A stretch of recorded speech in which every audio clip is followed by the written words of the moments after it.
नमस्कार बच्चों, Mithila commerce academy में आप सभी का स्वागत है। मेरा नाम है विनीत झा और आज की इस क्लास में हम लोग इनकम फ्रॉम हाउस प्रॉपर्टी पढ़ेंगे। पिछली क्लास में हम लोगों ने इसका फर्स्ट पार्ट पढ़ा था, मतलब थोड़ा सा थ्योरेटिकली फ्रेमवर्क को देखा था, और आज की क्लास में थोड़ा सा प्रैक्टिकल फ्रेमवर्क इसका हम लोग देखेंगे। तो आइए चलिए शुरू करते हैं। पिछले क्लासेस में मैंने क्या क्या आपको बताया था उसको थोड़ा सा एक बार रिवाइज करा देता हूँ। जैसे कि पिछले क्लासेस में मैंने आपको इसके बारे में थोड़ा सा बताया था कि ये सब इम्पोर्टेंट है, ये सब पढ़ना है, और थोड़ी बहुत जो चीज़ें यूज होगी आगे चलकर तो उसके बारे में आपको बताया था। जैसे लेट आउट हाउस और सेल्फ ऑक्यूपाइड हाउस, एक डीम्ड लेट आउट हाउस क्या होता है ये बताया था। फिर एक चार्जिंग सेक्शन था। चार्जिंग सेक्शन मतलब किस आधार पर टैक्स लिया जाता है हाउस प्रॉपर्टी से, तो उसके ऊपर एक चार्जिंग सेक्शन था। तो ये जो चार्जिंग सेक्शन है ये आपको कहा था याद करने के लिए, और हिंदी इंग्लिश दोनों में आपको मिल जाएगा। कुछ सामान्य बातें भी डिस्कस की थी मकान संपत्ति से रिलेटेड, कि कैसा मकान होना चाहिए, नहीं होना चाहिए, और आपको कहा था कि डीम्ड ओनर क्या होता है, माना गया मालिक क्या होता है। इसको आप जरूर याद कर लेना, ये एग्जाम के लिए इम्पोर्टेंट भी है। इसके बाद जो है आपको ये कहा था कि कौन कौन सी ऐसी स्थितियां हैं जहां पर रेंट प्राप्त हो रहा है, यानी कि किराया आ रहा है, लेकिन उस किराए पे हमें income from house property head में टैक्स नहीं देना होता। अब कहाँ देना होता है वो बात की बात है, लेकिन income under the head house property में इन सिचुएशंस में कोई टैक्स नहीं लगता है। तो ये इंपॉर्टेंट क्वेश्चन भी है, एग्जाम में भी आता है कि आप कुछ ऐसी स्थितियां, मतलब जैसे आपको कहेंगे कि कौन कौन सी ऐसी परिस्थितियां, कौन कौन सी ऐसी स्थितियां हैं जिन स्थितियों में आमदनी तो आ रही है लेकिन वो आमदनी इनकम फ्रॉम हाउस प्रॉपर्टी में टैक्सेबल नहीं है। या फिर आप ऐसा क्वेश्चन ऐसा आता है कि कौन कौन सी ऐसी स्थिति है जिसमें रेंट प्राप्त हो रहा है लेकिन वो रेंट जो है इनकम फ्रॉम हाउस प्रॉपर्टी में टैक्सेबल नहीं है। तो ये स्थिति आपको वहाँ पर एक्सप्लेन करना है। इसके बाद माने गए मालिक कौन होते हैं, डिम्ड ओनर कौन होते हैं। तो डिम्ड ओनर कौन होते हैं तो इनके बारे में एक्सप्लेन आपको करना है। ये सब पिछली क्लासेस में हम लोगों ने किया था। आज की जो क्लास है उस क्लास में हम लोग आगे की पढ़ाई शुरू करेंगे, तो उसी के बारे में ही आज का क्लास है। तो चलिए शुरू करते हैं। आज की क्लास में देखिए क्या है कि जब कभी भी आप इनकम फ्रॉम हाउस प्रॉपर्टी में क्वेश्चंस करेंगे तो आपको ये फॉर्मेट रखना है। जैसे ऊपर में आप लिखेंगे computation of income from house property. हमारा जो असेसमेंट ईयर है वो है 23-24 असेसमेंट ईयर है। सबसे पहले आपको निकालना है ग्रॉस एनुअल वैल्यू। इसके बाद उसमें से लेस करना है municipal tax paid by owner. तो यहाँ पर ये ध्यान रखना है एक स्पेशल बात कि मैंने लिखा है municipal tax paid by owner लिखा है, यानी कि सबसे पहले आपको ये ग्रॉस एनुअल वैल्यू निकालना पड़ेगा। ये कैसे निकलेगा अभी सीखेंगे।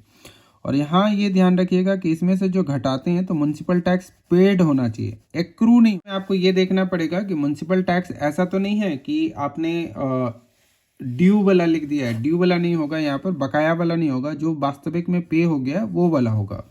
और ये जो पेमेंट होना चाहिए ये ओनर के द्वारा पेमेंट होना चाहिए।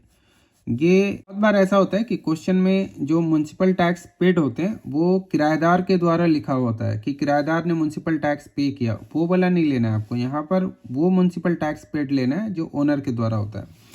तो यहाँ पर सबसे पहले जीएबी आएगा, जीएबी में से म्युनिसिपल टैक्स पेड को घटा देंगे तो हमारे पास आएगा एनएबी, नेट एनुअल वैल्यू आएगा। नेट एनुअल वैल्यू में से हम लोगों को सेक्शन 20 अंडर सेक्शन 24 के तहत दो छूट मिलता है। एक तो हमें 30% ऑफ एनएबी, मतलब यहाँ पर जो अमाउंट आएगा उसका 30% छूट मिलेगा, और इंटरेस्ट ऑन लोन का छूट मिलता है। तो ये इंटरेस्ट ऑन लोन को हम लोग इंटरेस्ट ऑन बोरोड कैपिटल भी बोलते हैं। तो जनरली यही फॉर्मेट रहेगा, इससे ज़्यादा फॉर्मेट आपको क्वेश्चन करते समय नहीं डालना है। मतलब अगर आप हाउस प्रॉपर्टी का क्वेश्चन करेंगे तो ये फॉर्मेट में ही आपको क्वेश्चन करना है। इसमें आपको जीएबी ढूंढना पड़ेगा एक, और एक इंटरेस्ट ऑन लोन। ये दो चीज़ ज़्यादा इंपॉर्टेंट रहेगा, यही दो चीज़। बाद बाकी ये क्वेश्चन में दिया रहेगा। 30% निकालने की टेंशन नहीं है क्योंकि यहाँ पर जो आएगा उसका 30% निकालना है। तो जनरली जो है हाउस प्रॉपर्टी हेड में जब कभी भी आप क्वेश्चन बनाएंगे तो आपका टेंशन जो है वो दो ही चीज़ है कि जीएबी कितना होगा और इंटरेस्ट ऑन लोन कितना होगा। इसी चीज़ों को हम लोग सीखेंगे इन अभी के आगे की क्लासेस में और आज की क्लासेस में। तो सबसे पहले आज जो सीख रहे जा रहे हैं वो ये है कि ग्रॉस एनुअल वैल्यू कैसे करके निकालते हैं, मतलब जीएबी कैसे करके निकालते हैं। ठीक है, तो आइए चलिए शुरू करते हैं। जीएबी निकालने से पहले आपको सीखना होगा कि under the head house property जो रेंट है उसको 4 भागों में बांटा गया है। जो पहला रेंट है उसको कहा गया है म्युनिसिपल वैल्यू, यानी कि जिस एरिया में मकान है उस एरिया की जो म्युनिसिपैलिटी है वो उस मकान का कितना किराया तय करती है, तो उसको बोलेंगे हम लोग municipal value. Fair rental value का मतलब होता है कि जिस एरिया में मकान है उस एरिया का जो ऑथराइज प्रॉपर्टी डीलर है उन्होंने मकान का किराया क्या रखा हुआ है, तो उसको हम लोग यहाँ पर बोलेंगे फेयर रेंटल वैल्यू, यानी कि उचित किराया।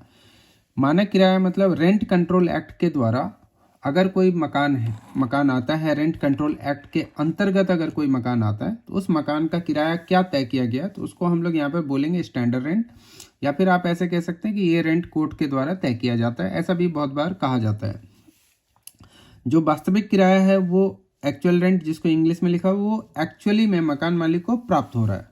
तो यहाँ पर कुल 4 तरह के किराए हो गए। ये 4 तरह का किराया या इसमें से कोई 2 तरह का किराया क्वेश्चन में दिया रहता है और इन्हीं चारों को मिला जुला कर हम लोगों को जीएवी निकालना होता है। मतलब यहाँ पर जो ग्रॉस एनुअल वैल्यू है वो निकालना होता है। तो उसको हम लोग सीखते हैं कि ये निकलता कैसे है। वो देखिए, जब कभी भी हम लोग ग्रॉस एनुअल वैल्यू निकालेंगे तो एक चीज़ आएगा, उसको हम लोग बोलते हैं एक्सपेक्टेड रेंट। इसको भी हम लोग सीखते हैं, ठीक है।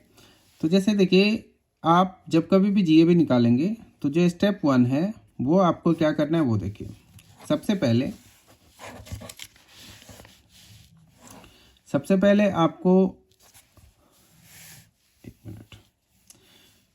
पहले आपको हायर लेना है, हायर ऑफ एमबी और एफआरबी, ठीक है। तो म्युनिसिपल वैल्यू और फेयर रेंटल वैल्यू में जो ज़्यादा होगा वो आपको एक बार लेना है, ठीक है। इसके बाद स्टेप 2 में आप क्या करेंगे, स्टेप 2 में यहाँ पर जो आंसर आएगा उसको लिखेंगे, यानी कि आपको लेना है लोअर ऑफ, यहाँ पर जो आंसर आएगा उसको यहाँ पर लेना है और स्टैंडर्ड रेंट को आपको लेना है, ठीक है। ये आंसर आया। फिर आपको एक स्टेप 3 करना है। तो स्टेप 3 में आपको करना क्या है वो देखिए। स्टेप 3 में फिर आपको हायर लेना है, हायर ऑफ, यहाँ पर जो किराया आएगा वो और एक्चुअल रेंट, इसको आपको लेना है, ठीक। तो फिर यहाँ पर जो भी आंसर आएगा उसी को हम लोग क्या कहेंगे, यहाँ पर जो भी आंसर आएगा इसी को हम लोग कहेंगे GAB, ग्रॉस एनुअल वैल्यू। यहाँ तक क्लियर हो गया। अब आप कहेंगे कि हमें उतना ज़्यादा समझ में नहीं आया, थोड़ा सा एग्जांपल दे के समझाते हैं। तो जैसे मान लीजिए कि कोई एक मकान है, उस मकान का वार्षिक म्युनिसिपल वैल्यू, जब कभी भी हम ये निकालते हैं तो वार्षिक निकालते हैं, एनुअली निकालते हैं, इसीलिए इसको कहा जाता है ग्रॉस एनुअल वैल्यू कहा जाता है, यानी कि GAB, जिसको शॉर्टकट में कह रहे हैं। तो यहाँ पर मान लीजिए किसी मकान का जो म्युनिसिपल वैल्यू है वो है 5,000 रुपया महीना है, तो 60,000 हो गया। लेकिन प्रॉपर्टी डीलर कहते हैं क्या कि 6,000 रुपया महीना है, तो ये 72,000 का हो गया। बट रेंट कंट्रोल एक्ट वाले कहते हैं कि नहीं 50,000 है, तो 50,000 हो गया। लेकिन हम लोग जो है उसको 7,000 में किराए पे लगा रखा है हम लोगों ने, तो एक्चुअल रेंट तो हमें प्राप्त होगा किराएदार से, तो 12,84 है ना, ये हो गया। तो अब इन 4 स्थिति में देखिए कैसे करके निकालेंगे। तो यहाँ पे लिखा हुआ है हायर का मतलब जो ज़्यादा होगा म्युनिसिपल वैल्यू और फेयर रेंटल वैल्यू में। तो यहाँ पे म्युनिसिपल वैल्यू 60,000 है और फेयर रेंटल वैल्यू है 72,000। तो 60,000 और 72,000 में सबसे ज़्यादा क्या है, 72,000 है, तो 72,000 आप यहाँ पर लिखेंगे। उसके बाद स्टेप 2 में आपको करना है लोअर। तो लोअर जो है 72, लोअर ऑफ, ये 72,000 आपको यहाँ पर लिखना है, ठीक है। और स्टैंडर्ड रेंट कितना है, 50,000। तो 72,000 और 50,000 में लोअर कितना है, 50,000। लोअर का मतलब हो गया यहाँ पे कम, 50,000। और इस 50,000 को फिर यहाँ पर लिखना है आपको।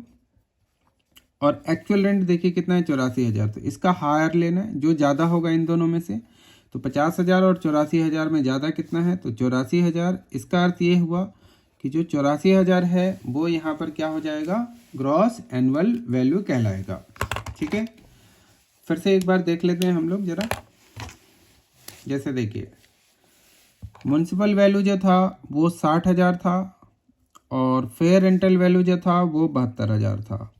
तो 60,000 और 72,000 में ज़्यादा 72,000 आया, क्योंकि यहाँ पे ज़्यादा लिखा हुआ है, ठीक है। इसके बाद इस 72,000 को हम लोगों ने यहाँ पर लिखा और फिर स्टैंडर्ड रेंट कितना है 50,000। तो ये 50,000 यहाँ पर आया क्योंकि सेकंड स्टेप में लोअर लिखा हुआ था। इसके बाद इस 50,000 को यहाँ पर लिखा और एक्चुअल रेंट क्या है 84,000। तो स्टेप 3 में मैंने आपको ये कहा था कि हायर लेना है, तो 50 और 84 में हायर क्या है 84,000।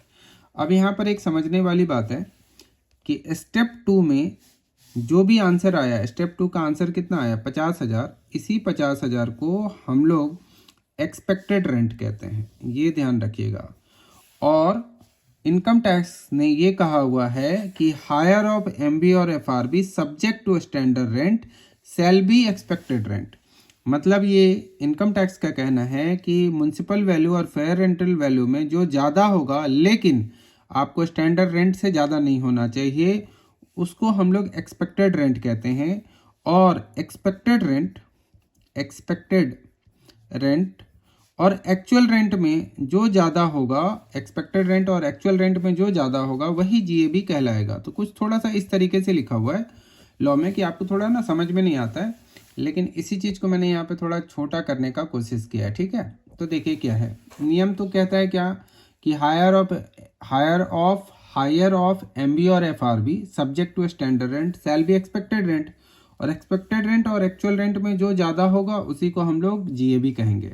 मैं सीधे सीधे ऐसे भी कह सकता हूँ कि एक्सपेक्टेड रेंट और एक्चुअल रेंट जो वास्तविक में मकान मालिक को प्राप्त हो रहा है उसको बोलते हैं एक्चुअल रेंट। तो एक्सपेक्टेड रेंट और एक्चुअल रेंट में जो ज़्यादा होगा उसी को हम लोग जीएबी कहते हैं। तो तरीका ये है। लेकिन सामान्य क्वेश्चन में मैं फिर से आपको बता दूं, सामान्य क्वेश्चन ऐसा क्वेश्चन जिसमें पूरे 12 महीने मकान किराए पे लगा हुआ था, पूरे 12 महीना तक किराया प्राप्त हुआ आपको, ऐसे केस में जीएबी जो निकलेगा वो इस तरीके से निकलेगा। लेकिन अगर स्थितियां बदलेगी, जैसे मान लीजिए मकान कुछ समय के लिए खाली रहा या कुछ किराया प्राप्त नहीं हो सका, तो ऐसे केस में जीएबी निकालने का तरीका थोड़ा सा बदल जाएगा। ये जो जीएबी निकाल रहे हैं हम लोग, यानी कि ग्रॉस एनुअल वैल्यू जो निकाल रहे हैं, वो उन स्थितियों में निकाल रहे हैं जिन स्थिति में मकान पूरे के पूरे 12 महीने किराए पे लगा रखा और पूरे के पूरे 12 महीने जो किराएदार है उसने मकान मालिक को किराया दिया। उस स्थिति में हम लोग ग्रॉस एनुअल वैल्यू कुछ इस प्रकार से निकालते हैं। तो ये बड़ा ही सिंपल सा था। तो आज आप लोग ऐसा करो कि बुक में जो भी क्वेश्चन आपको इस तरीके का मिल रहा है उसको कंप्लीट करो, फिर नेक्स्ट क्लास में हम लोग थोड़ा सा डिफिकल्ट चीज़ सब लेकर आएंगे। ठीक है, तो आज की इस वीडियो में आप लोग ऐसा कीजिए कि आज की इस वीडियो में देखिए आपको ग्रॉस एनुअल वैल्यू एक सामान्य तरीके से निकालना सिखाया है, तो उसको थोड़ा सा आप प्रैक्टिस कीजिए। फिर नेक्स्ट क्लास में हम लोग आगे थोड़ा सा डिफिकल्ट लेवल को लेकर आएंगे। तो आज की इस वीडियो में इतना ही करते हैं, ठीक, फिर नेक्स्ट क्लास में आगे करेंगे। तो आज के लिए इतना है। Thanks for watching the video, good bye.